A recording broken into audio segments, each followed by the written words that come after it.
to end there. So they thought, okay, sand, that's great. And then they logged, and it was solid clay.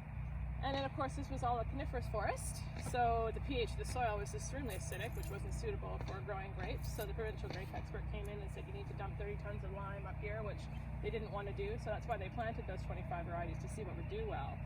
And of course, most of them did really well, so then you had to wait to get the grapes, because some of the weird Russian hybrids and all that kind of stuff we just didn't want to make wine out of. And I think it was a happy accident, but because they didn't irrigate, those roots went through the acidic soil, and they found the limestone below. Now, we didn't know the limestone was there for probably 12 years until a biologist came through and used this property as a place to study highway pollution. So they went into the ravine, which is right there. There's a big creek that digs down, and you can actually see the cut of the soil. And she said, oh, you have limestone in here. And we're like, oh yeah, totally, we knew that.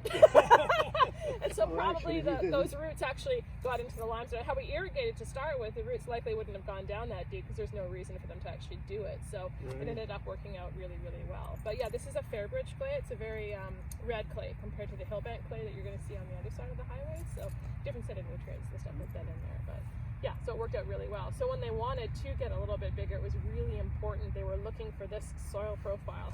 And if you came along the highway, you would have noticed there's a big gravel pit right there. Like, it's straight gravel there. There's like a moraine that goes down the other way as you go towards the ocean, that way towards Cherry Point.